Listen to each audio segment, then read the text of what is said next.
दोस्तों नमस्कार। स्वागत है आप सभी का आप ही के अपने इस मंच पर जिसका नाम है मयूर जानी ऑफिशियल। दोस्तों हम लोग मधु किशोर जी से बात करते आ रहे हैं। अब तक हमारे 3 एपिसोड हो चुके हैं। आप सब लोग जो है उसको सराह रहे हैं, आप देख रहे हैं और पार्टिसिपेट कर रहे हैं, ये बहुत अच्छी बात है। मैं कुछ कमेंट्स जो है वो पढ़ रहा था और उसमें कुछ एक तबका हमारे दर्शकों का ऐसा भी है जो या तो शायद समझता है लेकिन नासमझ बनने की कोशिश करता है या फिर वो नहीं समझते हैं, शायद ये भी हो सकता है। तो उनकी दलील जो है वो ये है क्योंकि मुझे इनको भी एड्रेस करना पड़ेगा because they are also part of our viewer family. दर्शक परिवार के सभ्य हैं, सदस्य हैं। यहाँ पे इस चीज़ को समझिए आप, एक जर्नलिस्ट होने के नाते जो कोई विषय अगर सामने खुल के आता है और अगर कोई व्यक्ति विशेष से उस बारे में बातचीत करनी होती है, तो उसमें ये होता है कि बातचीत में आपके मतलब पत्रकार के सवाल होते हैं और उस सवाल के जवाब होते हैं जो व्यक्ति विशेष आते हैं उस बातचीत में अपनी बात रखने के लिए, उनके जवाब होते हैं और जवाब के साथ उनका अपना एक पर्सपेक्टिव होता है। जर्नलिस्ट जब कोई खबर करता है, पत्रकार जब कोई खबर करता है, तो उस खबर को वो ऊपर से बिल्कुल ऑब्जेक्टिवली देखने की कोशिश करता है। ना उसमें उसकी सहमति होती है, ना उसकी उसमें असहमति होती है। वो एक मंच के द्वारा चीज़ को रखने की कोशिश करता है आप सबके सामने। आपके अपने-अपने विचार हो सकते हैं, आप किसी व्यक्ति विशेष को समर्थन देते हुए हो सकते हैं, आप किसी पार्टी की विचारधारा को समर्थक हो सकते हैं। तो आपके लिए सहज है इस पर क्रिटिकल होना, पर पत्रकार के लिए कोई भी झंडा जो है, वो उसके कंधे पे या उसके हाथ में नहीं होता और ना कोई व्यक्ति विशेष का वो ना कोई व्यक्ति विशेष पत्रकार का प्रिय या अप्रिय ऐसा नहीं हो सकता। तो इस बात को आप थोड़ा मन में रख के चलिए, ये आप सबसे गुजारिश है। बाकी आप सब बहुत विद्वान और जागरूक लोग हैं। मधु जी को आज मैं वापस जोड़ रहा हूँ, लेकिन आज हम जो है थोड़ा करंट टॉपिक पे जा रहे हैं क्योंकि उनके 2-3 ट्वीट फिर से जो है वो काफ़ी उथल-पुथल मचा रहे हैं। अजीत सेठ वाला उनका एक ट्वीट, फिर शरद पवार को लेकर किया गया उनका ट्वीट और अशोक खेमका साहब जो है उनको लेकर। तो वो जो सीरीज़ है हमारी जिसमें हम पहुँचे हैं कि किस तरह से उनका अब उनसे उनसे वो सुनना है बाकी कि उनकी जो किताब थी मोदी मुस्लिम इन मीडिया, उसको कैसे उनके कहने के मुताबिक नरेंद्र मोदी साहब ने सैबोटेज करने की पूरी कोशिश की। पर आज वहाँ थोड़ा अल्पविराम लगाते हैं और ये जो करंट टॉपिक्स है उन पर जो उन्होंने ट्वीट किए तो उस पर उनसे आज जुड़ेंगे और बातचीत करेंगे। तो मैं मेरे साथ जोड़ रहा हूँ मधु जी, बहुत-बहुत स्वागत है आपका और थोड़ा आज विषयांतर कर रहे हैं आप से मेरी बात हुई थी और आपने हाँ कहा है तो अच्छी बात है। तो मैं आपने जब अजीत सेठ वाले मामले में जब कहा, लिखा, तो मुझे वो बात याद आई जो आपने रिकॉर्डिंग से पहले मुझसे कुछ हम लोग जब बात कर रहे थे फ़ोन पे तो कही थी कि कोई आपको एक बहुत बड़ी खबर देके गया। मुझे अब नहीं पता कि क्या ये खबर ये तो पुरानी है। अच्छा ये बहुत साल पुरानी है। पहले मुझे बताई थी, हाँ। अच्छा, और तो मैंने मतलब 2 ऐसा कुछ बार नहीं है। कन्फर्म की। हाँ? हुँ। जी, ये वो वाली खबर पुरानी नहीं है जो आपको अभी भी मिली है। नहीं, ये वो वाली नहीं है। वो अच्छा, उसको मैं खुद अभी तहकीकात और भी कर रही हूँ जी, और ज़रूर वो आएगी। वो बहुत वो भी दिल दहलाने वाली है। पर ये तो जग ज़ाहिर है। इसमें हैरत की बात ही नहीं लोगों को होनी चाहिए। देखिए इतने मूर्ख हैं ये जो पेड ट्रोल्स तो होते ही हैं मूर्ख, नहीं तो पेड ट्रोल्स क्यों बने? पर जी, बाकी भी जो मैं भक्त नहीं कहूँगी क्योंकि भक्ति बहुत बड़ी चीज़ है और भक्ति तो इंसान को ईश्वर से जोड़ने का एक साधन है। ये भक्ति नहीं है, चाटुकारिता है। तो जो मोदी चाटुकार हैं या इल इन्फॉर्म्ड ही नोज मतलब हिंदूज इन नेम ओनली, जिनका धर्म से कोई लेन देन है नहीं जी, और धार्मिक मूल्यों को उन्होंने कभी भी अपने जीवन में समावेश नहीं किया, केवल नारे के रूप में भारत माता की जय कर दिया, या जय श्री राम कर दिया। श्री राम एक नारा है जिनके लिए, और जिनके लिए अपनी आइडेंटिटी प्रॉप भाजपा और मोदी बन चुका है कि हम मोदी समर्थक हैं, इसका मतलब हम एक विशेष श्रेणी के व्यक्ति पहुंच चुके हैं। जी और जी हमारा नेता, क्योंकि विश्व गुरु खुद को कहता है और कोई नहीं उसे कह रहा, खुद को जी वो विश्व गुरु कहता है, तो इसलिए हम भी विशेष हैं और उनका अग्रेशन तो झेलते नहीं बनता। तो ये जो 3 श्रेणियां, एक तो बिकाऊ पत्रकार, दूसरा पेड ट्रोल्स जो बिल्कुल ही ब्रेनलेस होते हैं, और तीसरा जिनका आइडेंटिटी प्रॉप बन चुका है भाजपा या मोदी, और वो हर रिजीम में ही होता है कि अगर कोई बहुत कैरिज्मेटिक लीडर आ जाए तो ऐसे लोग पगला जाते हैं।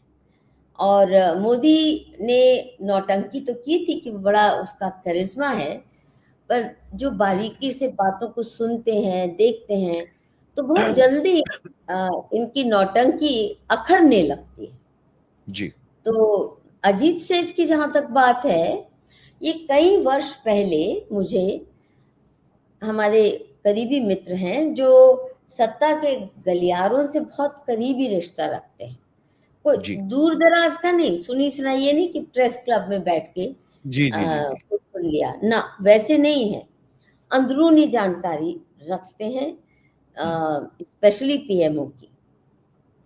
तो उन्होंने बहुत वर्ष पहले मुझे बताया था। अच्छा, एक और बात मैं बता दूं मयूर भाई, मैं जी उनमें से नहीं हूं जो कि गॉसिप को ढूंढने जाती है। मसलन मैं प्रेस क्लब की मेंबर भी नहीं हूं, कभी गई नहीं। अब मैं सोच रही हूँ बन जाऊं, और थोड़ी कभी कभार गपबाजी हो जानी चाहिए पत्रकारों से, पर मैंने कभी कोशिश भी नहीं की वहां जाके। ना मैं पॉलिटिकल सर्कल्स में जाके, बैठकों में जाके गुटर पुटर करती हूँ, नहीं जाती हूँ। अक्सर मैं अपने काम में मस्त रहती हूँ, और क्योंकि मैं ऐसी ऐसी बातें लिख डालती हूँ अनायास ही, ऐसे ऐसे मुद्दे उठा लेती हूँ, तो कोई ना कोई आ जाते हैं जो उन बातों से प्रभावित होके रिश्ता बना लेते हैं। तो जी मेरे पास बातें आती हैं, मैं कहीं भी ढूंढने नहीं जाती हूँ ये बातें। जी तो जी ये भी हमारे मित्र और बहुत सीरियस किस्म के व्यक्ति हैं, कोई छिछोरे से पत्रकार नहीं है। तो उन्होंने जब पहली बार मुझे बताया, मुझे विश्वास नहीं हुआ था। तो उन्होंने कहा अच्छा ऐसा करते हो, लाओ अपना कंप्यूटर, गूगल सर्च करो और देख लीजिए अजीत सेठ जी क्या कंटिन्यू हुए कि नहीं हुए। हम्म हुए, इसमें दो राय नहीं थी, गूगल बोल रहा है। उसके बाद उनको एक प्लम पोस्टिंग मिली कि नहीं मिली, वो भी मिली। हालांकि रिटायरमेंट के बाद अपेरेंटली कूल ऑफ पीरियड होना चाहिए ना, किसी भी और प्लम पोस्टिंग के लिए ऐसा माना जाता है। तो वो भी नहीं था तुरंत। वो एक लुक्रेटिव पोस्ट पे उनको रिटायरमेंट के बाद एक्सटेंशंस मिली, और मोदी जी के कैबिनेट सेक्रेटरी बन रहे, और जब वो भी खत्म हुई तो उनको एक प्लम पोस्टिंग कॉरपोरेशन में दी गई। अब ये अगर होता है ऐसे समय में जब मोदी जी दिखा रहे थे कि वो तो कांग्रेस सरकार को टर्माइट मानते हैं, देश का दुश्मन मानते हैं, इन्होंने घुन की तरह खा लिया देश को, है ना, यही शब्द होते थे ना। कितनी तीखी बातें मोदी जी करते थे, सोनिया जी के बारे में, नेहरू के बारे में, कांग्रेस पार्टी के बारे में। और यहाँ दुश्मन भाव साफ दिखता था, जैसा इससे पहले जी कभी नहीं हुआ।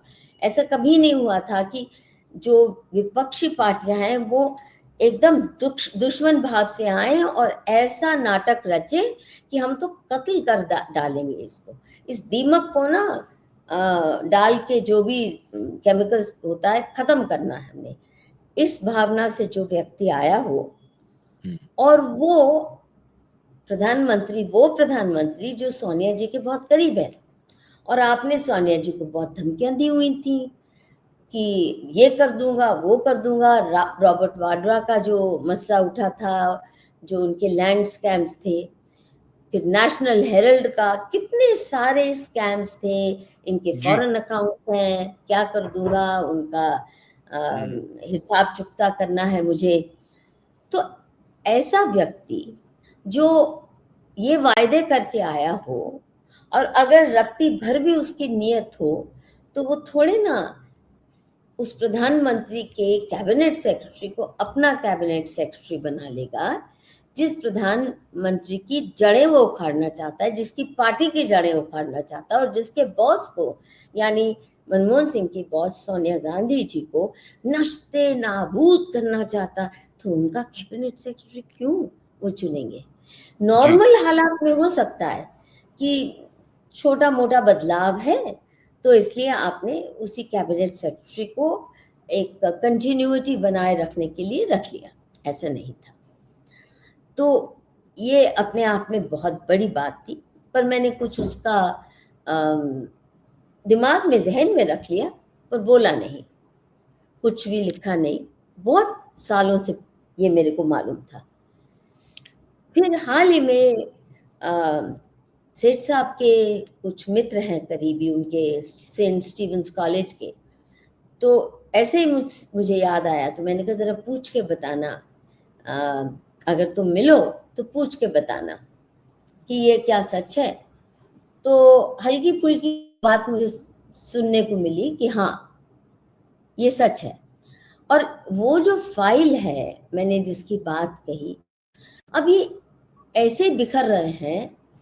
एक फाइल तो कपिल मिश्रा ने आम आदमी पार्टी की सदस्यता लेने के बाद, उनका एमएलए बनने के बाद असेंबली में खुल के चर्चा किए थे मानसी सोनी के।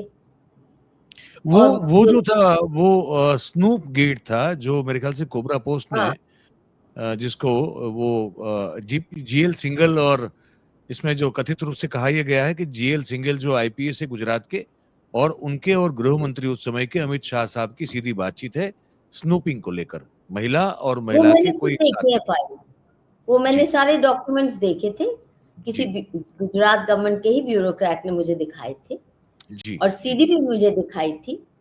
अब मैं ये सीडी इस कौन सी है जो सीडी कह रही है आप? ये कौन सी सीडी है, मतलब कोई? सीडी वो जो कि प्रदीप शर्मा आईएएस ऑफिसर ने सुप्रीम कोर्ट में सबमिट की है। अच्छा, बहुत धुंधली सी है, ये नहीं कि बड़ा जी पोर्नोग्राफिक सेक्स हो रहा है। It's a very hazy, but you can see that there are two people engaged in the sexual act. Not a very graphic one, but I बड़े don't have. चेहरे पहचाने जा सकते थे अगर आपने देखा है, आप अगर, तो दैट्स तो कैन यू, आई मीन, आप पहचान पाई थी चेहरा इसमें कोई, या चेहरा बहुत देखिए, धुंधला है? अगर अगर चेहरे बिल्कुल न पहचाने सकते रहे हों, हम्म। तो जाहिर है कि वो सुप्रीम कोर्ट में नहीं जाती, हाँ, ये अगर भी है। बिल्कुल फ्लिम्सी होती। अब मैंने जी। उसको बारीकी से इसलिए अध्ययन नहीं किया क्योंकि तब तक मैं ये सोनी के हादसे से बहुत कुछ एक अजीब-अजीब बातें जान चुकी थी। अगर आप चाहेंगे तो मैं वो भी शेयर कर सकती हूँ। जी, प्लीज प्लीज और प्लीज। अभी सेठ साहब की बात अगर आपको हाँ। लगता है खत्म हो गई, तो हाँ। हम, और सेठ साहब के बारे में और कुछ सच हो ना हो, पर ये स्पष्ट है कि उनको उस समय रखा गया जबकि इनकी कांटे की टक्कर थी, एटलीस्ट नौटंकी तो वो होती थी। उसके साथ एक और बात मैं बताऊं, ये जी। सब जानते थे कि अरुण जेटली जी सोनिया जी के भी करीब थे, चिदम्बरम के बहुत करीब थे, और उन दिनों बोला जाता था कि शोभना भारतीय, जो कि हिंदुस्तान टाइम्स की ओनर एडिटर रही, उनके ऑफिस में हर शाम चिदम्बरम जी, जेटली जी, राजदीप और बेला कह रही हूँ, बरखा दत्त वगैरह, इनकी रोज महफिल किस्म से बैठती थी। अच्छा। और जेटली साहब ने चिदम्बरम जी को वायदा किया था कि रेस्ट एश्योर्ड, मैं आप पे और सोनिया गांधी पे आंच नहीं आने दूंगा, और ओके। नहीं आई। नहीं, चिदम्बरम नौटंकी साहब को थी। तो जाना पड़ा, जेल में रहना पड़ा, उनको तो भुगतना पड़ा। किनको? हाँ, चिदम्बरम साहब। उसके बाद सब ठप हो गया ना। जैसे तीसरा सेटलवाड, कुछ दिन देखो ड्रामा करना ज़रूरी होता है, पर उसके अच्छा, बाद खत्म है ना, ठप है ना बात। तो अच्छा 2 सवाल यही मुझे मन में आते हैं नदु जी। हाँ, एक तो ये कि आपने कहा कि आपको एक गुजरात के ब्यूरोक्रेट ने आपको वो सीडी दिखाई। फाइल आपको फाइल पूरी दिखाई, आपको क्यों दिखाई? क्योंकि उन्हें पता था मैं बहुत कुछ लिख पढ़ रही हूँ ना। ये ये पीएम कब? बन चुके थे, अच्छा, पीएम बन पीएम चुके बनने थे। के बाद की बात है। अच्छा। हाँ, अगर वो पहले देख ली होती मैंने, हुँ। तो मेरी असेसमेंट कुछ और ही होती। तो काफ़ी पर बाद बड़ी बात है, मतलब गुजरात का ब्यूरोक्रेट ही हिम्मत कर रहा है और आपको सीढ़ी दिखा रहा है। That is, I mean the man has to be something, I have otherwise. no idea why he showed it to me, because um, he knew I had already committed myself to defending Modi और किताब में लिख चुकी हूँ, okay. ठीक है? उसके बाद दिखाई क्या ही बोलूँ मैं, क्या ही बोलूँ। और उसी संदर्भ में उनसे जब बात हो रही थी, हाँ, तो मैंने कहा, मैं नाम नहीं लूँगी, कहर ढा जी, देंगे उसके ऊपर। जी। तो मैंने कहा कि मुझे बहुत दुख होता है, जिस किस्म के इनके महिलाओं के चर्चे, महिलाओं के रिश्ते, रिश्तों के बारे में चर्चे होते हैं, तो आई फील टेरिबली डिप्रेस्ड। हाँ, क्योंकि मैं तो शेयर आइडियलिज्म में इनको डिफेंड किए थी, और ये तो अपने को महात्मा, ऑलमोस्ट सन्यासी, 24 घंटे काम करता हूँ वगैरह वगैरह वाली नौटंकी करते थे। और जी। फिर जब पता चले कितनी अय्याशी की जिंदगी जी रहे हैं, तो धक्का तो लगेगा। और मैंने तो अपना सारा एकेडमिक कैरियर न्यौछावर कर दिया था इस ट्रू। दुष्टात्मा को डिफेंड करने में। I have not recovered from it.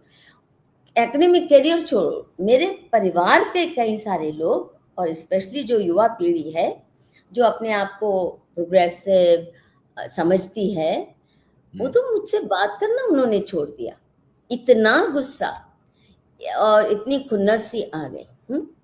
और कितने मेरे मित्र, जो अच्छे मित्र थे, मुझे खोने पड़े इनकी वजह से। इ आई डिडंट सिर्फ़ माइंड किसी। इसी वजह से आप कह रही हैं, that was the only reason कि आप मोदी के समर्थन में आई थी। दैट वाज़ द रीज़न कि आपके इतने सारे निजी रिश्ते जो हैं वो खराब हुए हैं, आप ये हाँ, कह रही हैं? हाँ, और सीएसडीएस में जो दुश्मनी उन्होंने निभाई मेरे साथ, I was really treated like a pariah. अच्छा, फिर सीएसडीएस वाले भी बड़े शातिर निकले। जब ये प्रधानमंत्री बन गए, पहले उन्होंने सोचा नहीं बनने वाले, इनके खिलाफ इतनी गंदगी फैलाई जा रही है। जब बन गए, जो सीएसडीएस के मेरे कॉलीग्स, वो तो लेफ्टिस्ट, अल्ट्रा लेफ्टिस्ट, बड़े फैशनेबल वोक है ना, अरे एकाएक आके मुझे हगी वगी कर रहे हैं, congratulations Madhu, your candidate is one. I said मेरा तो था ही नहीं कभी, वो अपना कैंडिडेट है, मेरा काहे। मैं तो सिर्फ ये कह रही थी कि आप सीएसडीएस वालों ने जो उनके ऊपर आरोप लगाए वो तो सही नहीं थे, कोई नए ढूंढ लेना, है ना। तो एकाएक, अच्छा फिर जब मैंने उनके कैबिनेट को अटैक किया, तो are you crazy Madhu? Is this the time to attack the Prime Minister? This is the time we thought you would get goodies for us in CSDS. I said, तुम इतने भ्रष्ट पहले ही हो, मैं तो तुम्हारे खिलाफ पूरा डॉक्यूमेंटेशन मैंने सबमिट करने की ठान ली है। वो मैंने किया भी, 40 पेज का सीएसडीएस के स्कैम्स के बारे में मैंने दिया एजुकेशन मिनिस्ट्री को और आईसीएसएसआर को डॉक्यूमेंट, कि कुछ कीजिए। आपकी आईसीएसआर की सारी संस्थाएं बहुत स्कैम रिडन हैं और देश विरोधी काम करती हैं। फॉरेन फंडेड जो इनकी एक्टिविटी होती है, वो डिटर्मिन करती है उनका एजेंडा, ना कि सरकार से पैसे लिए गए जो जिसकी सैलरीज पे वो पलते हैं। खैर, अब वापस आते हैं सेठ साहब और पीएमओ पे। तो हाँ, पीएमओ में बिल्कुल। इसका मतलब नहीं, शुरू से जब इसमें मैं, इसमें एक बात रह गई, इसमें इस टॉपिक में एक बात रह गई, इफ यू अलाउ मी हम्म, मधु जी, जब वो तो क्लेरिफिकेशन हो गया कि भाई सम ब्यूरोक्रेट अंडर द इम्प्रेशन कि आप तो समर्थक हैं, उन्होंने दिखाया आपको सीडी, पर क्या आप जब नरेंद्र मोदी साहब से ये आप कह रहे हैं कि ओवरऑल कुल मिला के जो टोटल 15-16 घंटे का आपके पास रिकॉर्डिंग है, क्या आपके साथ कभी ऑन कैमरा या ऑफ कैमरा इस बारे में नरेंद्र मोदी साहब ने कोई बातचीत की है? ये मानसी सोनी वाला जो विवाद और जो प्रकरण है उसको हाँ, लेकर? की ना, की है क्या? की है? पूछा। हाँ, क्या क्या आप कैन यू शेयर क्या बातें हुई उसमें? हाँ, वो क्या हुआ? कहानी सुनी, बड़ी बड़ी अ, दुखदाई है एक मायने में। और ओके, मोदी जी की फरेबी जो प्रवृत्ति है, उसका एक जीवंत उदाहरण है। और ओके, तब से मैं धीरे-धीरे सँभलने लगी, क्योंकि ये ओके, कहानी मेरे को रास नहीं आई। ओके। मैं जब भुज गई थी, जब मैं हुँ, ट्रैवल कर रही तो भुज तो जाना ही था, जी, क्योंकि भुज को डिस्प्ले किया जा रहा था as the flagship of Narendra Modi's development model. जी, वहाँ जब मैं गई तो मैं जिससे भी बात करूँ, अच्छा भुज में ही केवल मैं हिंदुओं से बात की, बाकी अ, जगह अधिकतर मेरी इंटरव्यूज़ केवल मुस्लिम्स के साथ हुई। और ओके। वो मैंने वर्बेटिम कोट की हुई हैं। मैंने और मेरे पास as I told you You have videographed the it. video tapes or हाँ, everything. Anybody who wants to check is welcome to do जी, सो एनी। जी, जी, जी, अब वहाँ जी, पे मुझे सोनी जी और प्रदीप शर्मा जी के किस्से बहुत से सुनने को मिले। मुझे बताया गया कि काफ़ी यहाँ पे करप्शन स्कैंडल्स चलाए उन्होंने, और फिर सबने दबी आवाज़ में कहो या जो भी, कि इनके बीच में मोदी जी और इनके बीच में कुछ खटपट चल रही है इस महिला को लेके। और प्रदीप शर्मा के साथ भी उसके ऐसे रिश्ते हैं, वो कभी जापान लेके जा रहे हैं अपने साथ, जापान का डेवलपमेंट मॉडल देखने, कभी सिंगापुर जा रहे हैं कि कैसे भुज को हम सिंगापुर बना दें, वगैरह वगैरह ऐसी बातें मुझे सुनने को मिली। और अच्छी बातें नहीं थी जिस तर्ज में और जिस टोन में लोग बात कर रहे थे। जी। अब मैं आई अगली बार जब नरेंद्र भाई जी से मिली, तो मैंने साफ पूछा, जो मेरी आदत है, मैंने कहा ये सब कुछ सुनने को मिला है कि आपके और उनके कुछ रिश्ते हैं। और वहाँ पे भी कुछ बात हुई थी कि सुप्रीम कोर्ट में कुछ जानकारी दी गई है, सीडी की बात हल्की सी सुनी थी, बट किसी ने ये नहीं कहा कि हमारे पास सीडी है या कुछ प्रूफ है, ऐसा कुछ नहीं था। पर बोला गया कि सीडी है और वो सुप्रीम कोर्ट तक जा रही है या जा चुकी है। ओके। तो मैंने नरेंद्र भाई से सीडी का ज़िक्र तो नहीं किया कि आपकी है कोई सीडी, पर मैंने ज़रूर पूछा कि क्या कहानी है इनके साथ आपकी? आपका कैमरा क्या ऑन है रिश्ता? उस समय? Was the camera on? Camera on था उस समय या ऑफ द रिकॉर्ड है ये? मैं चेक कर लूँगी, मेरे पास ट्रांसक्रिप्शंस हैं, शायद जी, ऑन नहीं था, ओके, जहाँ तक मुझे लगता है, क्योंकि वो कई बातों पर कहते थे ऑफ कर लो, तो मैं कर लेती थी। ठीक है। वो एक एज़ अ पत्रकार ना ठीक है, दैट इज़ मेरा फर्ज़ बनता है। जी, तो जो कहानी उन्होंने मुझे बताई, वो कुछ इस प्रकार थी। मधु जी, जी, क्या बताऊँ, मुझे भी बड़ा दुःख होता है। एक नौजवान आइडियलिस्टिक लड़की आती है मेरे पास, ताज़ी-ताज़ी उसने आर्किटेक्चर की डिग्री प्राप्त की है, ओके। और वो मुझे कहती है, नरेंद्र भाई मैं कुछ काम चाहती हूँ नरेंद्र भाई, और मुझे बताइए मैं इस वक़्त क्या योगदान दे सकती हूँ। तो अच्छा, मैंने, हाँ, मैंने उस अ, यंग उस नवयुवती को कहा कि आप जाइए, भुज में बहुत काम हो रहा है, सारा रीडेवलपमेंट का प्लान चल रहा है, तो वहाँ आपको बहुत काम करने को मिलेगा। और मैंने इन्हें प्रदीप शर्मा से कॉन्टैक्ट करवाया, और मैंने प्रदीप शर्मा को कहा, इनसे कुछ काम करवाइए, इनके साथ मिलकर कुछ कीजिए। तो फिर कहते हैं मुझे पता चला कि उसने तो बहुत ही फँसा लिया, प्रदीप शर्मा के तो बहुत अफ़ेयर्स थे, इसने एक नर्स की ज़िंदगी भी ख़राब की थी, उसने फलानी-ढिमकानी की भी।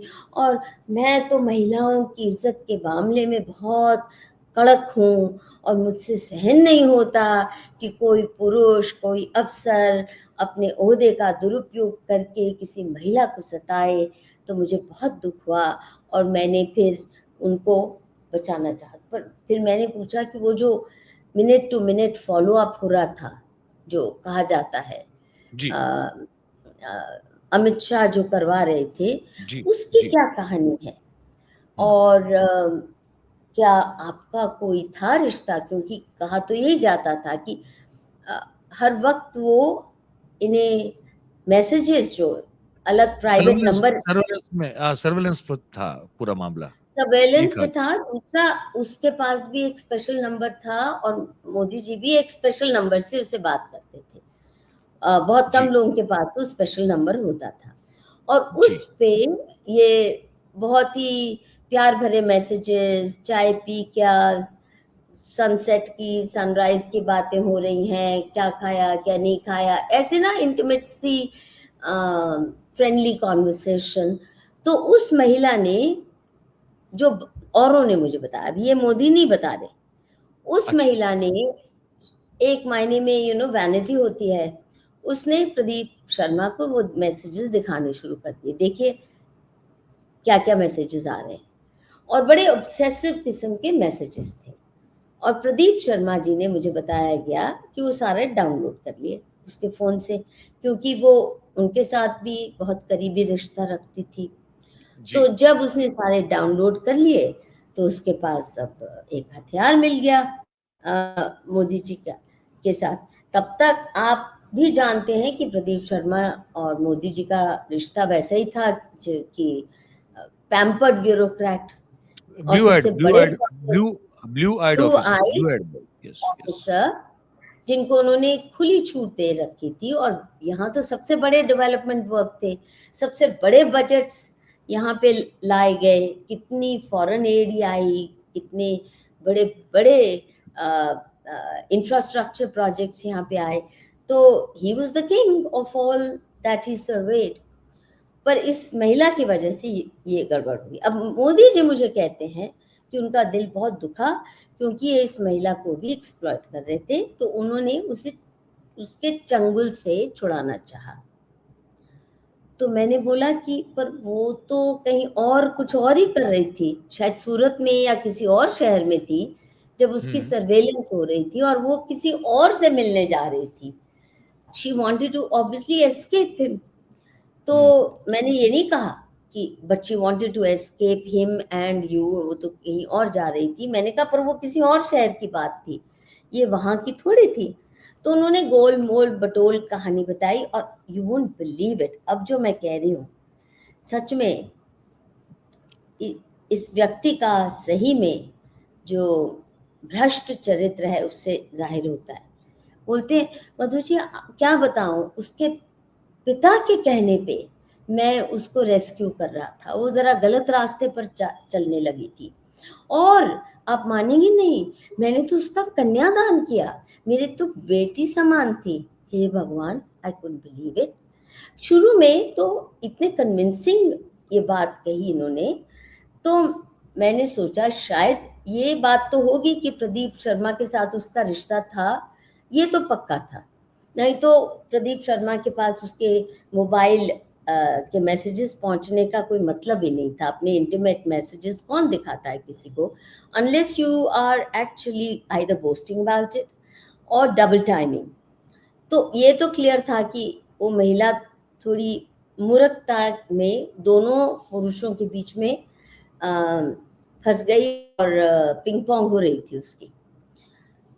मैंने, क्योंकि उस उन दिनों बहुत ज़ोरों-शोरों से इसके चर्चे हो रहे थे इस केस के। तो जो-जो मुझे पता था, जो-जो मैंने भुज में बातें सुनी लोगों से और जो-जो मैंने मोदी से, प्रदीप शर्मा तो तब तक जेल में थे शायद, तो मैंने वो एक पूरा लेख लिख डाला। उसमें वो फ़ोटो भी छापी जिसमें पहली बार प्रदीप शर्मा और वो मैडम सोनी मोदी जी को मिलते हैं। फेस्टिवल जो होता है, रन ऑफ कच्छ फेस्टिवल होता है ना, जी, जिसको रणोत्सव कहते हैं, रणोत्सव। जी, जी, रण उत्सव। हुँ, उसके लिए ये दोनों उनको रिसीव कर रहे हैं और उनकी पीठ है, प्रदीप शर्मा का साइड है और स्पष्ट दिख रहा है मोदी जी को ये रिसीव कर रहे हैं, ग्रीट कर रहे हैं। वो पिक्चर भी मैंने छापी और मैंने लिख दिया वो लेख। अब होता क्या है कि एकाएक कोई महिला उस लड़की की सखी बनकर, सहेली बनकर मुझे हम्म, तुम्हें मेरी हाय लगेगी, मेरी सहेली की हाय लगेगी, तुमने क्या क्या लिख डाला, तुमने क्या मेरा ये आपने मेरी सहेली का मानुषी में लिखा था ये? ट्वीट अच्छा, ट्वीट किया था। ट्वीट ओके, जी जी, ट्वीट्स उस किए हैं। समय। जी नहीं नहीं, जी वो आर्टिकल मैंने मानुषी वेबसाइट पे छापा था। जी, हाँ, मैं वही ठीक पूछ है? रहा था। जी। हाँ, हम्म। तो उन्होंने पढ़ लिया। अब उन्होंने पढ़ लिया होगा तो उन्होंने ट्विटर पे मेरे को ट्रोल करना शुरू कर दिया। ओके। अपने नाम से नहीं, सोनी की सहेली के नाम से, कि हम्म। तुमने मेरी सहेली की ज़िंदगी खराब करनी है, तुमने कितना गंदा उसके बारे में लिख डाला, तुम्हें ये मुझे याद है, तुम्हें उसकी हाय लगेगी, उसका जीवन बर्बाद करने का श्रेय तुम पे जाएगा। ऐसे ना ट्रोल करे जा रही है, ट्रोल करे जा रही है, ट्रोल करे जा रही है। हम्म। तो एक दिन मुझे नरेंद्र मोदी का फ़ोन आया, मधु अच्छा, जी छोड़ो। हाँ, सुनो पहले ये कब की नरेंद्र बात मोदी, होगी? आपको याद है ये कब की बात होगी? कौन सा टाइम फ्रेम होगा ये? ये किताब छप चुकी थी। नहीं, नहीं, रुकिए, मुझे अब एग्ज़ैक्ट नहीं याद है, पर नरेंद्र मोदी का फ़ोन आया और मतलब वो अभी वो प्रधानमंत्री बन चुके थे? नहीं बने, प्रधानमंत्री बन नहीं, चुके? नहीं, नहीं बने थे, नहीं बने थे। अच्छा। नहीं। तब तक मैंने वो सुप्रीम कोर्ट वाली फ़ाइल भी नहीं देखी थी, ओके, ठीक ओके। है? पर आपने मानुषी में ये लिखा और उसके बाद ये मानुषी कोई वेबसाइट पे लिखा। लिखा। वो अच्छा, मैंने ठीक है। पुस्तक में नहीं इंक्लूड किया, मोदी मुस्लिम्स एंड मीडिया, क्योंकि वो जी, जी। मुस्लिम्स का थीम भी वो नहीं अलग था। सब्जेक्ट है। हाँ, जी, हाँ। बिल्कुल। तो ये बार-बार करें तो नरेंद्र मोदी का फ़ोन आया, "मधु जी उसको उतार दीजिए, छोड़िए उस बात को, नादानी में कुछ उससे हो गया।" मैंने कहा ऐसे कैसे? अच्छा, मैं सोच रही हूँ कि मैं तो नरेंद्र मोदी की बचाव कर रही हूँ। मैं तो उसके ऊपर जो आरोप लग रहे हैं, मैं तो इसकी वर्ज़न दे रही हूँ। और ये क्यों उतरवाना चाहते हैं? क्योंकि बहुत बड़ा लांछन था उस वक़्त लगाया जा रहा। और मैं उन दिनों सोचती थी संत महात्मा टाइप ही है शायद, तब तक इतनी कहानियाँ नहीं पता चली थी। अब होता क्या है कि वो बाद में one put two and two together and connected all the dots and realized that one had been conned. तो मैंने उतारी नहीं। इतनी तो मैं ओबीडिएंट होती नहीं हूँ कि मैं तुरंत सुनो, आपकी आवाज़ नहीं आ रही। आई जस्ट हाँ। Wanted for our viewers to understand it properly, ठीक से समझने के लिए। आप कह रही है कि आपने लिखा, उसके बाद नरेंद्र भाई तब तक पीएम नहीं बने थे और उनका फोन आया कि ये क्यों, छोड़िए इस मुद्दे को, क्यों इसको आप। हाँ, नादान बच्ची है, छोड़ो। तो अच्छा। मुझे हैरत हुई, मैंने कहा नरेंद्र भाई मैंने तो आपके डिफेंस में लिख के आपके ऊपर इतने भद्दे आरोप लिखे जा रहे हैं, लग रहे हैं, तो कैसे ऐसा? ये कोई छोटा-मोटा आरोप तो नहीं है जो आप पे लगाया जा रहा है। नहीं मधु जी हो जाता है, ठीक है, जितनी ज़बान, जितने लोग उतनी बातें वगैरह-वगैरह करके। पर मैंने उतारा नहीं वो आर्टिकल। अच्छा, नेक्स्ट क्या होता है?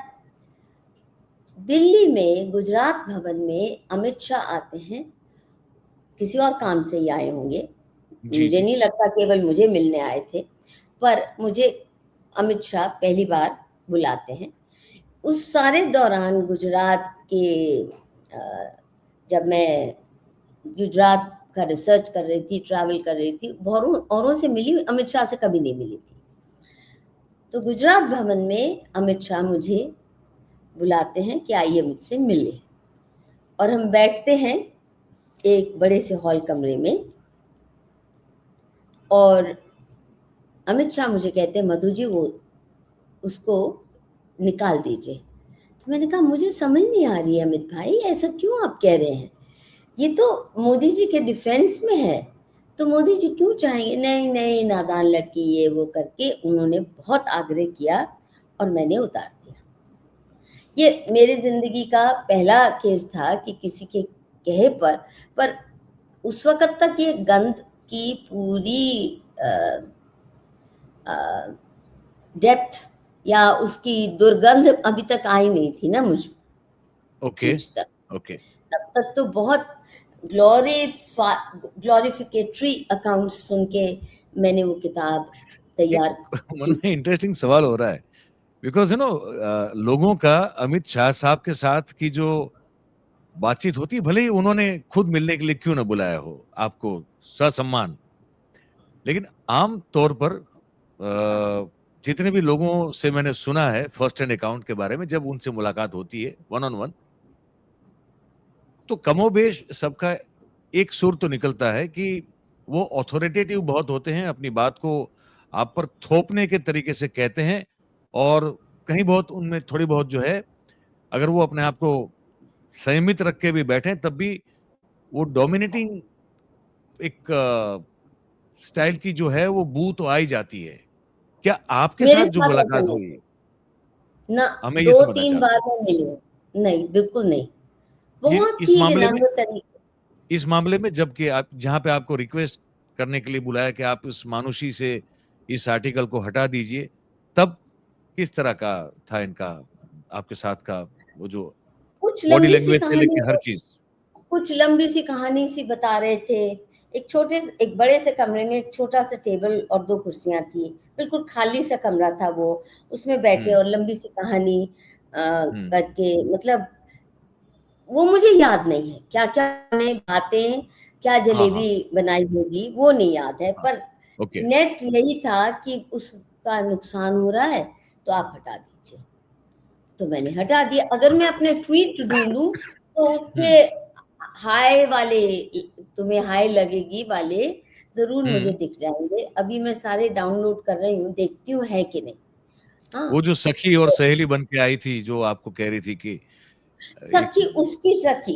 हाँ, हाँ, उसकी, हाँ, हाँ, उसकी। वो हाँ, मानसी सोनी की सखी बन के जो आप कह रहे हैं कि आई थी, हाँ, तो हाँ, हाँ, वो तुझे तो मतलब हाय मिली, लगे। वो भी मिली तो नहीं थी आपको, आपसे ऐसे ही हाँ, कम्युनिकेट कर रही थी, ट्विटर से, ट्वीट हाँ, के माध्यम ट्विटर पे से। तूने अच्छा, अकल होती तो फ़ोन उठाती और मुझसे बात कर लेती। बड़ा मेलोड्रामेटिक जो होता है ना सास बहू सीरियल वाला, उसका रवैया और डायलॉग्स भी वैसे ही। मुझे बड़ी हैरत हुई इस बात पे कि कोई मैच्योर भी व्यक्ति नहीं है और बचकानी सी बातें जिस तरह वो कर रही थी। As I said, if she had just picked up the phone and called me and said, "Please remove it." चाहे अपने नाम से, अपनी सहेली के नाम से ढंग से बात करती, मैं तब आसानी से कर देती। अब मोदी के कहने से मैंने नहीं की, पर अमित शाह ने बहुत कोई लंबी-चौड़ी कहानी बताई होगी, तो मैंने इनकी, और तब ना चुनाव भी करीब आ रहे थे और उस वक़्त तो लगता था कि कहीं इसी वजह से इनको रोक ना दिया जाए, कोई नुकसान ना हो जाए। तो ख़ैर एक ही ज़िंदगी मैंने इस तरह किसी के कहने पे उतारी कहानी। और अमित शाह का जो आप कहते हैं ना दादागिरी वाला रवैया, जी, मेरे जी। साथ बिल्कुल नहीं रहा। अब जैसे उसके बाद मैं इन्हें कब मिलने गई हूँ, जब मैं खाप पंचायत के बिहाफ़ पे केस लड़ रही थी हुँ, हुँ। और भारत सरकार के जो लॉ ऑफ़िसर्स हैं, पूरी जी, तरह से ये जो फ़ॉरेन फंडेड एनजीओज़ ने जिन्होंने झूठा नैरेटिव बनाकर खाप्स के ऊपर ये आरोप लगाया था कि ये तो केवल किलिंग फैक्ट्री है और इनका कोई और काम ही नहीं है कत्ल करना और करवाना, जो कि फ़ॉल्स एविडेंस के आधार पर सारा केस बना था। वो पूरा मैंने जी, अध्ययन किया था और वो लंबी वो कहानी पूरी किताब लिखी है मैंने। पर मोदी जी जी। की मेहरबानी से अब मुझे कोई पब्लिशर नहीं मिलता। सब डरते हैं मेरी कोई भी किताब छापने से। किसी ज़माने में लोग माँगते थे मुझसे कि कुछ तो लिख के दो हमें। अब मैं एक पब्लिशर का नंबर दूँगा, अगर आप उनसे संपर्क करना चाहें तो। चलिए करूँगी, पर वो भी लंबी कहानी है, कभी बताऊँगी पब्लिशर्स ने क्या हाल किया, किस-किस किस्म के साथ मेरे, और जो अब आप वॉल्यूम सॉरी, जब कहानी बताऊँगी ना मोदी ने कैसे सैबोटाज किया हाँ, जो मेरी जिस पर किताब अभी को बात कर रही हैं। और जी। मुझे कैसे सैबोटाज किया। इट्स अ हॉरिफिक स्टोरी, वो भी बताऊँगी। और मैंने कभी उसका चर्चा इसलिए नहीं किया क्योंकि फिर लगता है विक्टिम कार्ड खेल रही हैं। अब तो मैं विक्टिम नहीं हूँ, अब तो वो पिट रहे हैं। तो मैं तो सिर्फ़ बता रही हूँ मैंने क्या-क्या झेला मोदी का। शर्मा जी के अच्छा, साथ तो अमित शाह के पास मैं जब गई दूसरी बार खाप पंचायत का केस लेके, और एक और बार रेप लॉ को चैलेंज करते हुए मैंने याचिका डाली थी दिल्ली हाई कोर्ट में, क्योंकि बहुत ही ड्रकोनियन है, बहुत लॉलेस है, और कितने लाखों परिवार उजड़ गए ये झूठे रेप केसेस के चक्कर में। पूरा परिवार उजड़ता है, केवल एक पुरुष की जिंदगी तबाह नहीं होती। और जब मैं ये दोनों केस अलग अलग समय पर पास थे, तो आप जानते ही होंगे कि अमित शाह जैसा उनका दरबार लगता है या उनके पास लोग डर के ही जाते हैं, but I must say he was very friendly. मतलब मुझे बिल्कुल 1 मिनट भी नहीं ये लगा कि कोई बहुत स्ट्रॉन्ग आर्म्ड बंदा है और मुझे बोली। तो मैंने सारा केस समझाया और मैंने सिर्फ ये कहा, एक ही गुजारिश की कि आपके लॉ मिनिस्टर को कहिए कि मेरी याचिका पढ़ लें, जो एविडेंस मैंने प्रेजेंट किया है वो पढ़ तो लें, क्योंकि अभी बिना पढ़े वो जो फॉरेन फंडेड एनजीओज के वकील हैं उन्हीं के साथ वो कर रहे हैं और ये सारे तबाही के रास्ते पे हमें ले जा रहे हैं। तो बोले हाँ मधु जी, don't worry, I will arrange a meeting with you and the law minister.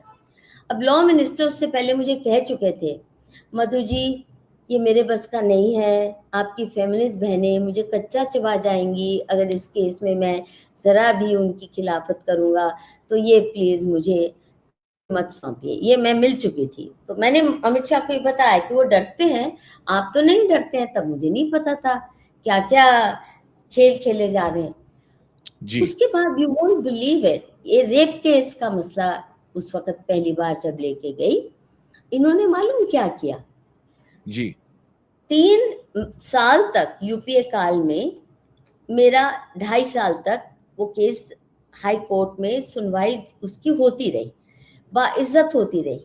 और ऐसी सुनवाई मतलब कि बाइज्जत ये कि वो खाप्स को और कम्युनिटी पंचायत को बैन करने का कानून ला चुके थे, लॉ कमीशन बना के बैठा था। तो मैंने ये आर्ग्यू किया कि आप इन एब्सेंशिया नहीं कर सकते, उनको आपने बुलाया भी नहीं, और मैं आ रही हूँ खाप्स की तरफ से क्योंकि आपने उन्हें बुलाया भी नहीं और उनको बैन करने का सारा प्लान केवल एनजीओ के कहने पर, वो भी क्रिश्चियन एनजीओ के कहने पर आपने बना लिया। तो ये हमारी याचिका वेल डॉक्यूमेंटेड कि कितना झूठा नैरेटिव है, इसको मैं नहीं सॉरी, ये रेप केस की बात हो रही है, खाप में मिक्स हो गई मैं। तो उन्होंने कहा मैं अवश्य बुलाऊंगा। और होता क्या है इसका बिल्कुल उल्टा, उसके बाद 1-1.5 महीने बाद और उन्होंने अमित शाह ने मुझे ये भी कहा कि आप जरा वो कागज भेज दीजिए मुझे और मैं I study them my self. I said wonderful, ये तो होम मिनिस्टर पढ़ने लिखने की बात कर रहा है। तो मैंने सारा पुलिंदा रेप लॉ के संबंधित कागज उन्हें भेज दिए, जो मेरी पिटिशन थी चैलेंज करते हुए। होता क्या है कि 1.5 महीने के बाद शायद नेक्स्ट हियरिंग हुई और उस बीच में मैंने कोशिश दोबारा की अमित शाह से मिलने की, मिले ही ना मिले ही ना मिले ही ना, मैंने कहा ना तो ना सही। But I didn't expect this कि 1.5 महीने बाद उसके होता क्या है कि हाई कोर्ट के जज नए वाले, जो पहले बेंच सुन रहा था वो नहीं, उस दिन हियरिंग भी नहीं थी, हमें केवल कुछ डॉक्यूमेंट सबमिट करने को कहा गया था। तो मैं कोर्ट में भी नहीं गई थी, एक जूनियर लॉयर को मैंने कागज दे दिए थे कि ये आप दर्ज कर देना। उस दिन जज साहब कहते हैं sorry, this is not a matter the high court can entertain, I am throwing out this petition. Hello, ऐसा कभी हुआ है? नहीं। तो दो बातें very rarely heard that, yeah. Never. अच्छा, 2 बातें मुझे बताई गई, अब सच है नहीं है पर अंदरूनी सोर्सेस। एक तो ये कि आप अमित शाह के पास चली गई सीधे और मोदी जी के पास नहीं गई, तो उनके पास तो सर्वेलेंस रहती है। तो अमित शाह जी के पास फोन आ गया होगा कि सुना है मधु आई थी, आपके पास कोई खास बात थी? तो अमित शाह जी को पता, मैसेज मिल गया। या वैसे ही उनकी आपस में ये अंडरस्टैंडिंग है कि ये जो फॉरेन फंडेड एनजीओज कानून लाते हैं इनको छेड़ना नहीं है, इनको और कड़ा करना है, जैसा SC ST एक्ट के साथ हुआ।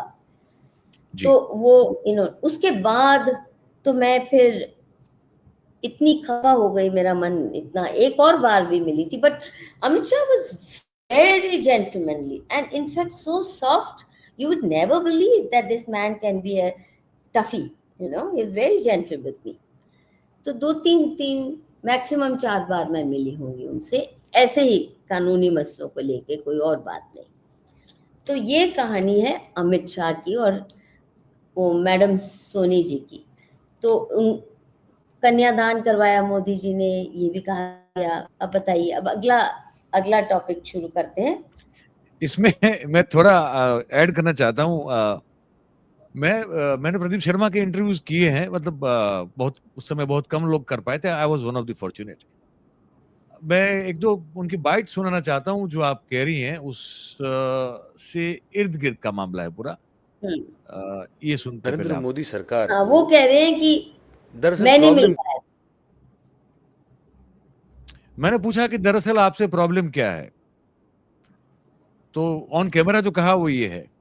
कुलदीप शर्मा जी के साथ नरेंद्र मोदी सरकार को उनको और उनके भाई की बात दरअसल प्रॉब्लम क्या हुई? एक तो उन्होंने एक लेटर लिखा था चीफ सेक्रेटरी को, जिसके अंदर ही made allegation against the home minister Amit Shah. कोई करप्शन का केस था and he had solid evidence के साथ चिट्ठी लिखी थी मुख्य सचिव को, और कहा था कि मैं तो एक एडिशनल डीजी हूँ, वो होम मिनिस्टर है, तो आप अपने लेवल पर से आइडेंटिफाई करके कोई सीनियर मिनिस्टर या कमेटी बना के इनका करवाइए, ताकि अगर होम मिनिस्टर निर्दोष हैं तो एग्जोनरेट हो जाए। वो चिट्ठी इन्होंने दबा दी until it surfaced in 2009-2010 तब तक, but no action was taken. Second, there was another minister in the cabinet, प्रभात भाई चौहान या प्रभाती चौहान, जिनको एक केस में अरेस्ट करना था। मेरे ब्रदर ने चीफ मिनिस्टर को 3-4 बार रिक्वेस्ट की कि इनको ड्रॉप कीजिए, I have to arrest him. Now आज बताइए, how many officers have got the guts to tell the chief minister कि आपके मंत्री को अरेस्ट करना, उनको ड्रॉप कीजिए।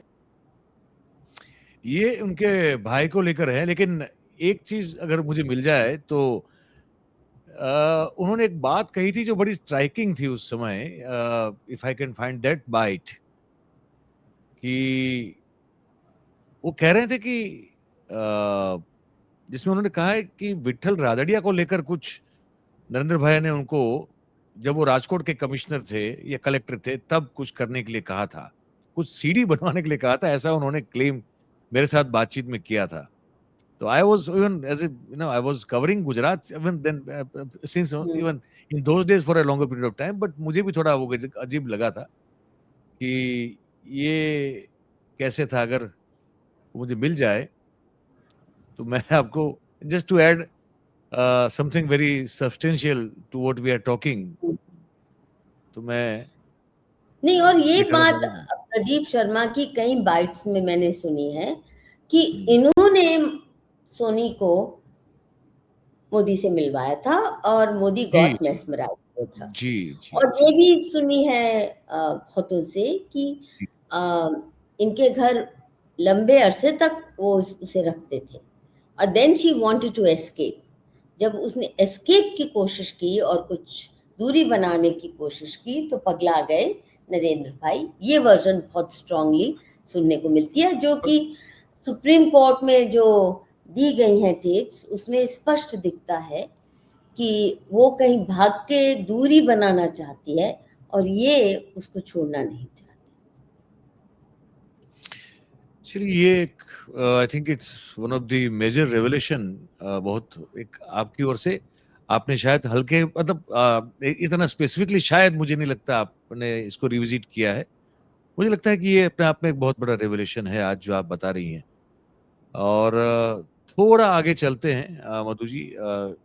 शरद पवार को लेकर भी आपने ट्वीट किया और उसमें आपने कहा, अगर वो ट्वीट मैंने आपका जो है खोल के रखा है, आपने नागेश्वर राव साहब जो हैं उनके ट्वीट को रिट्वीट किया है, नहीं रिपोस्ट नहीं किया नहीं, वो पहले मैंने किया, ट्वीट उसके किया बाद उन्होंने, अजीत सेठ हाँ का, तो जी नागेश्वर जी ने फिर ट्वीट करके ऐड किया कि ऐड किया। आप जो कह रहे हैं उसमें पुष्टिकरण ये भी करना हूँ लेट मी ऐड टू कि यू योर पोस्ट, यस। नहीं, नॉट ओनली दैट कि नरेंद्र मोदी अरेस्ट होने के कगार पे थे, उनके खिलाफ ऐसे एविडेंस थे कि उनकी अरेस्ट निहित थी, और शरद पवार बीच में आए और मध्यस्थता की यूपीए गवर्नमेंट के साथ और इनको अरेस्ट से बचाया, और उसके एवज उन्होंने उन्हें शरद पवार को पद्म विभूषण भी दिया और उनको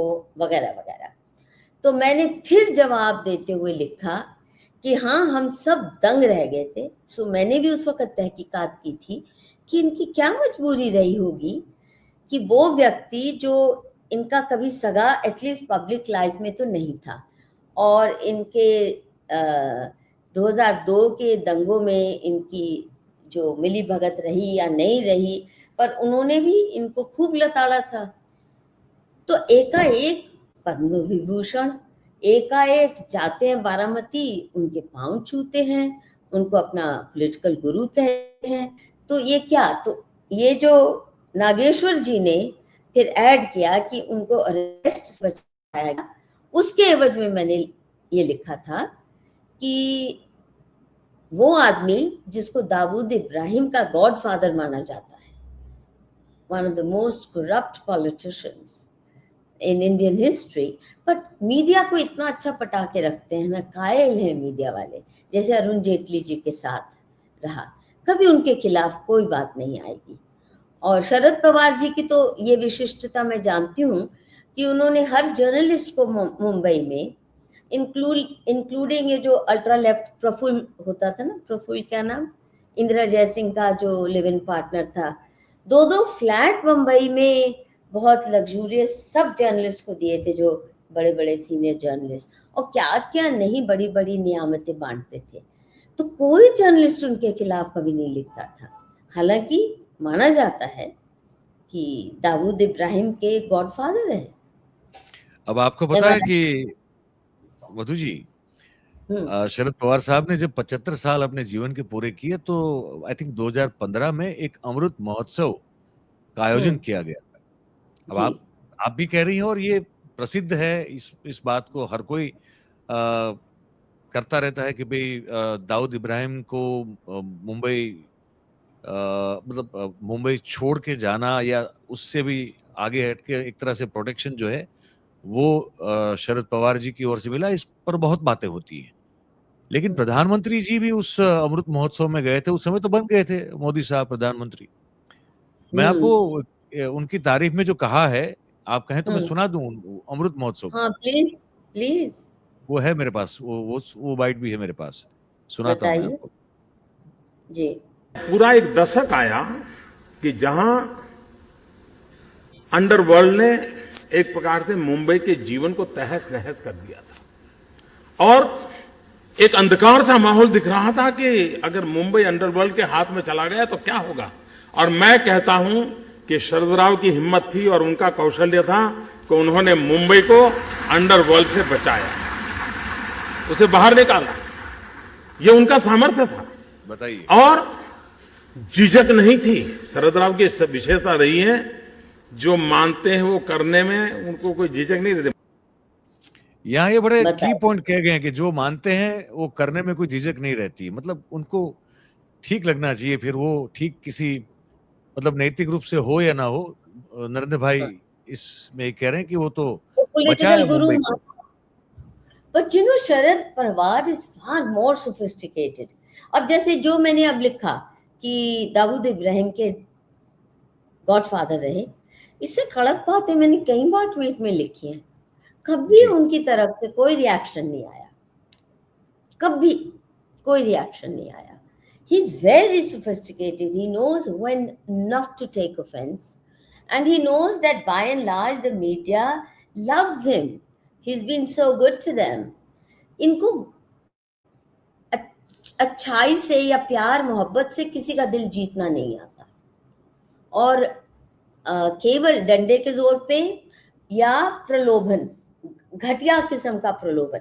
शरद पवार भी रेवड़ियां बांटते थे, बहुत बड़ी रेवड़ियां, as I said gold plated रेवड़ियां जर्नलिस्ट को, but you know, in a very gentle, sophisticated manner, so that even ultra leftists जो वैसे आग उगलते हैं प्रशासन और पॉलिटिकल क्लास के खिलाफ, वो भी उनके खिलाफ कभी एक शब्द नहीं बोलते थे या लिखते थे।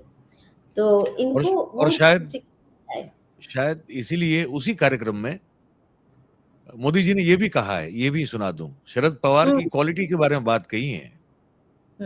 तो अब आप बात कर रहे हैं, हम सुनाए दे तो ये भी सुना दे, और क्या जी। में किसान वाली क्वालिटी भी है। किसान को मौसम का अंदाज जल्दी आ जाता है।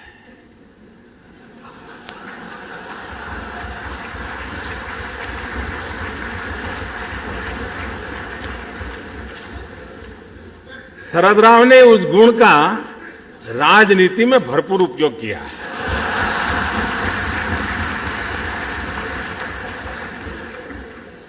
राजनीति की हवा किस ओर चलेगी आपको जानना है तो शरद राव के साथ बैठिए। अब इससे ज्यादा खुल्लम खुल्ला हर कोई चीज का इकरार तो क्या हो सकता है, मैं नहीं समझ पा रहा हूं। लेकिन अब आप जो बात कर रही हैं उसके साथ जुड़ा हुआ मामला था, तो मेरे पास बाइट पड़ी थी, मैंने चला दी। बिल्कुल। तो ही लाइक्स पीपल, उनके साथ दोस्ती अच्छे कर लेते हैं जिन्होंने इनकी कोई कमजोरी पकड़ रखी हो। फिर पर शरद राव से भी बदला तो ले ही लिया, उनकी पार्टी तबाह कर दी, उनके भतीजे को ही उनके खिलाफ खड़ा कर डाला, है ना। बस एक बेटी बच गई शरद राव की, बाकी तो पूरा परिवार तहस नहस कर डाला मोदी जी ने, और सारी पार्टी को देखिए निरस्त कर दिया। तो ये तो उनकी कहानी थी। यही प्रणब मुखर्जी के साथ भी इनका जो रिश्ता बना वो भी अपने आप में अनोखा था। ये भी था। खेमका की कहानी बताती हूँ, जो अशोक खेमका साहब की बात भी आपने एक उस पर भी जो है किया है, जिस पर भी बहुत सारी चर्चाएं हो रही है। क्योंकि अगर जो दर्शक, क्योंकि ये इतना लगातार चर्चा में रहने वाला नाम नहीं है, तो अगर नहीं जानता है कोई तो थोड़ा इनके बारे में आपको बता दें कि ये जो अशोक खेमका साहब हैं, ये बड़े अपराइट अफसर हैं, है ना। आईएएस हैं, आईआईटी में पढ़े हुए, आईआईटी खड़गपुर से पढ़े हुए, पास आउट, अच्छे रैंकर, और पीएचडी उन्होंने किया है टीआईएफआर से, और 1991 की बैच के आईएएस अफसर हैं। उनको लेकर भी जो है आपने एक पोस्ट की है, जिस पर भी बहुत कुछ चर्चाएं हो रही है। इसमें आपने लिखा है कि Ashok Khemka was far more miserable after Modi came to power and installed Khattar as CM Haryana. He could survive Congress regime but not Modi. For instance Khemka once told me, मतलब आपसे खेमका साहब ने बात की, आप ये लिख रही हैं। लगातार हमारी बात होती थी। और पहले बैकग्राउंड दर्शकों को बता दें खेमका का। खेमका नेशनल फेम में तब उभरे, उनका कोई इसमें डायरेक्ट रोल नहीं था। जब ये मोदी जी शुरू कर चुके थे अपना प्राइम मिनिस्टीरियल कैंपेन, और एकाएक ये जो राहुल वाड्रा जी जो हैं, रॉबर्ट वाड्रा, इन्होंने कुछ जमीन हरियाणा में किसानों से कौड़ियों के भाव पे ली थी, और उसको एक हफ्ते बाद डीएलएफ को बहुत भारी रकम पे बेच डाली। इनको कुछ ग्रांट हुई थी छोटी, तो it was a huge land scam.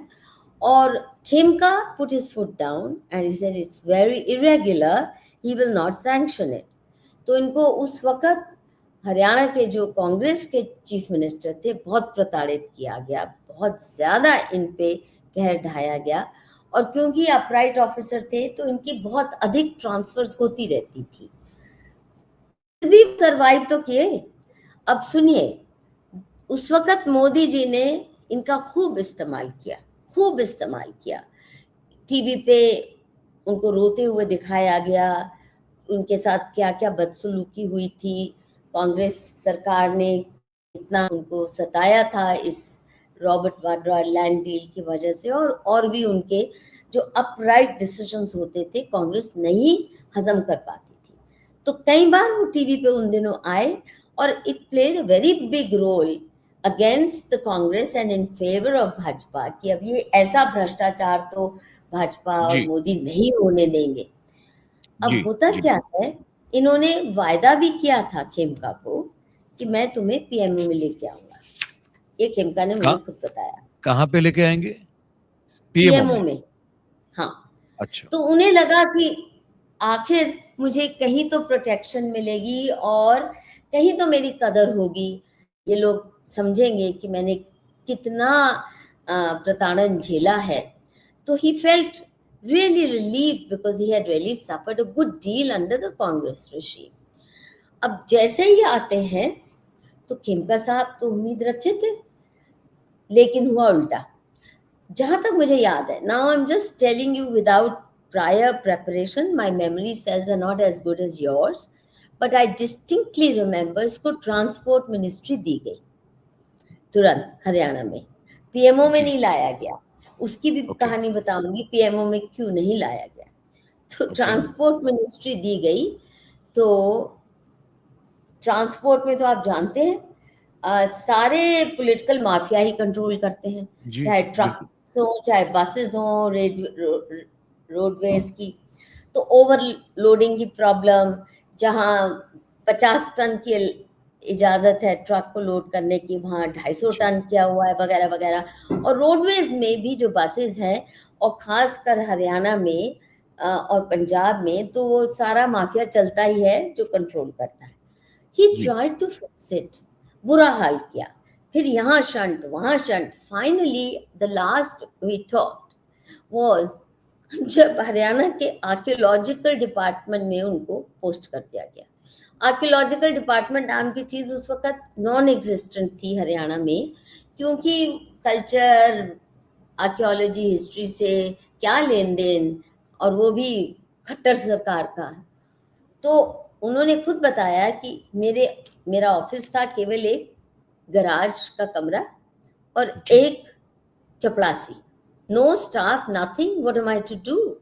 एक के बाद ऐसे ही उनके साथ हादसे होते गए and he was totally shocked, because Congress के ज़माने में ज़्यादा से ज़्यादा उनको एक महकमे से दूसरे महकमे में कर दिया जाता है, और अगर रॉबर्ट वाड्रा का मसला ना होता तो इतना दुर्व्यवहार होना भी नहीं था।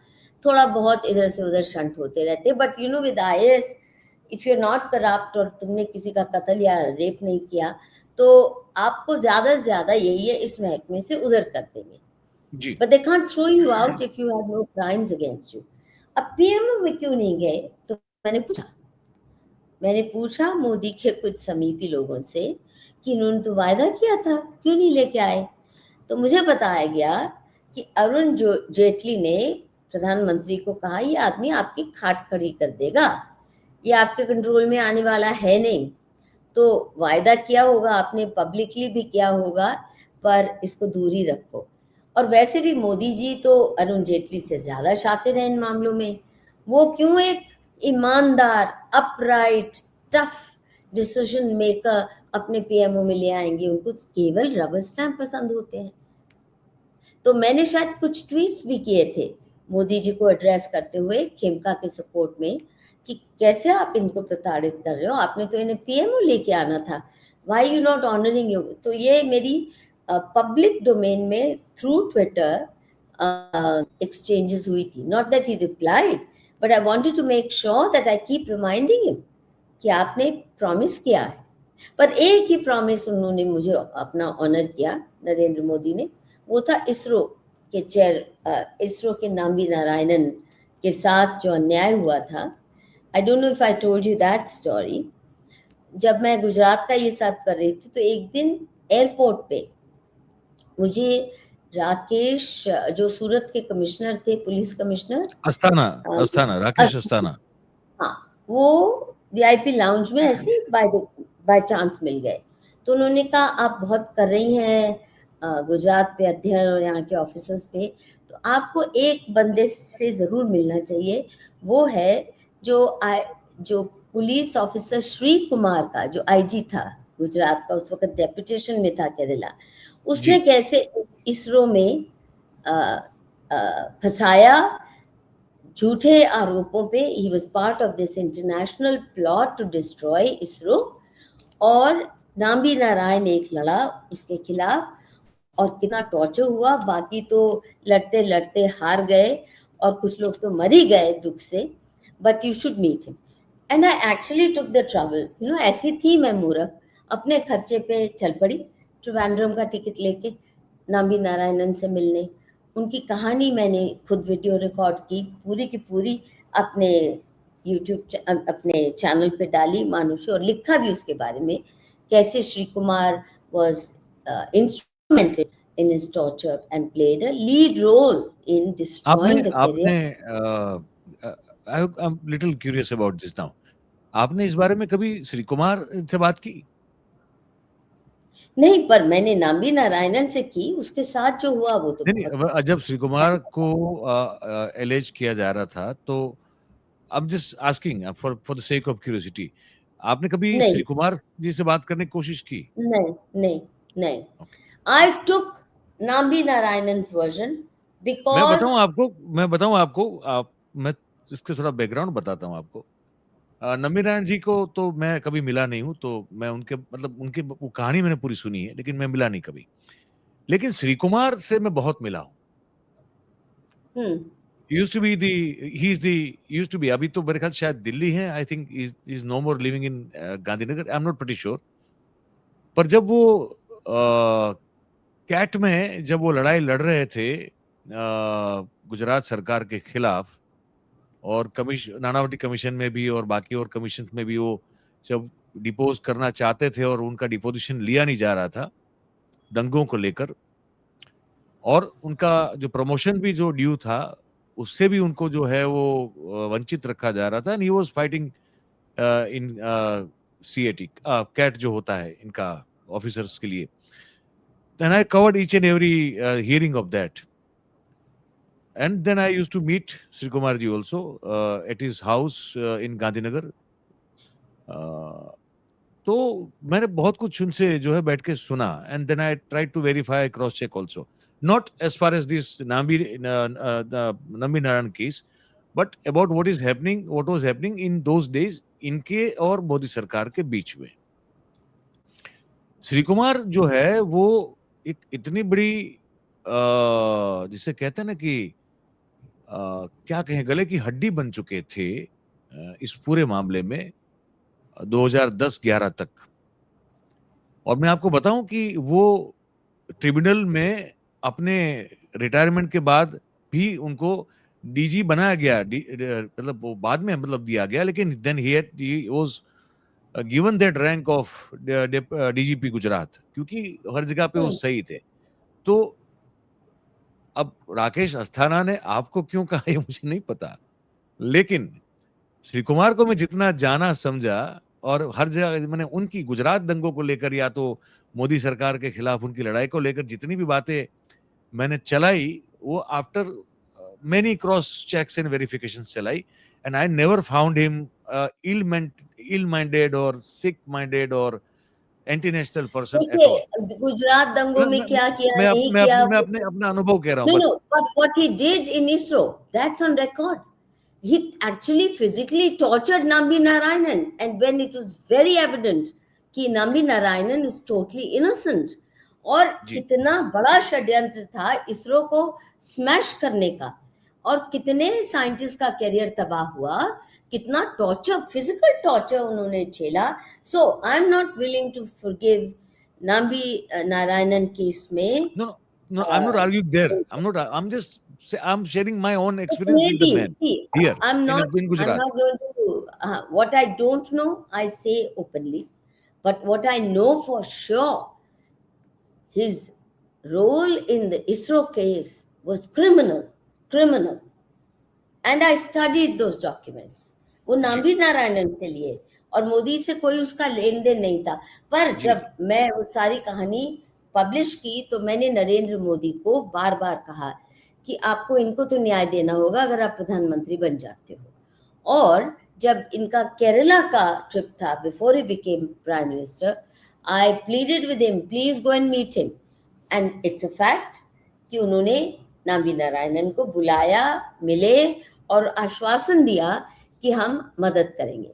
फिर जब ये प्रधानमंत्री बने तो नाम्बी नारायणन मुझसे बात करते रहते थे, अपना दुख रोते रहते थे, तो I then kept nagging him. There are many tweets of mine कि नाम्बी को अभी भी न्याय नहीं मिला।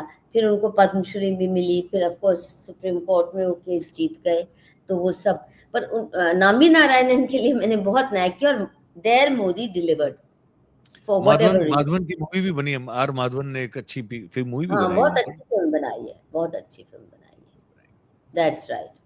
आज का तो बड़ा जबरदस्त, मतलब अलग अलग, मतलब अलग अलग आपके ट्वीट और बीच में फिर ये पूरा रेवोल्यूशन है आपका।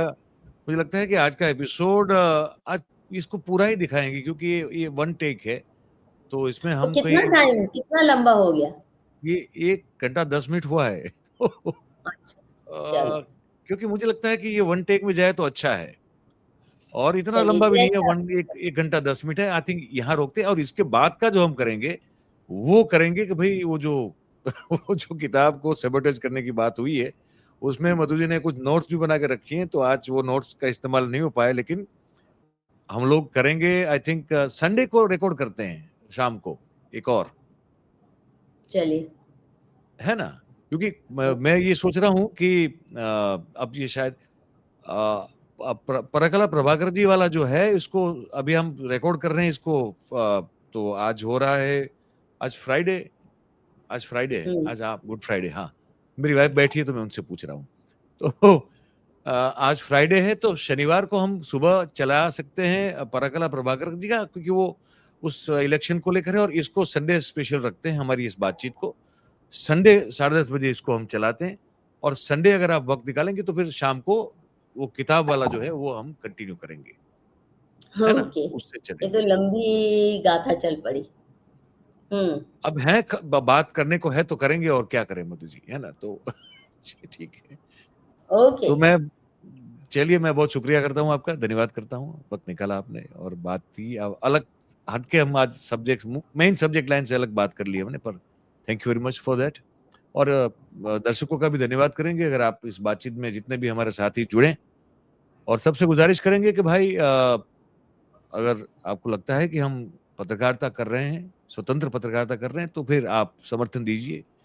ये यूट्यूब एल्गोरिदम का ज़माना है, तो इसमें लाइक, शेयर और सब्सक्राइब का बड़ा महत्व होता है, कमेंट का भी बहुत होता है। ये पंडित लोग बताते हैं हमको इस फील्ड के, तो हम आपसे गुजारिश करेंगे। और बाकी आर्थिक सहयोग के लिए आप नीचे जो स्क्रॉल देख रहे हैं उसको आप पढ़ लीजिए, और जिस तरह से चाहें उस तरह से आप हमें सहयोग कर सकते हैं। ये हम आपको ज़रूर कहना चाहेंगे, और मधु जी बहुत-बहुत धन्यवाद करेंगे एक बार फिर से आपका। आपका और भी सभी धन्यवाद, बड़ी पेशेंटली आप बात सुनते। जी, बिल्कुल, और सभी साथियों का जो जुड़े और पार्टिसिपेट कर रहे हैं। Thank you very much. नमस्कार। नमस्ते।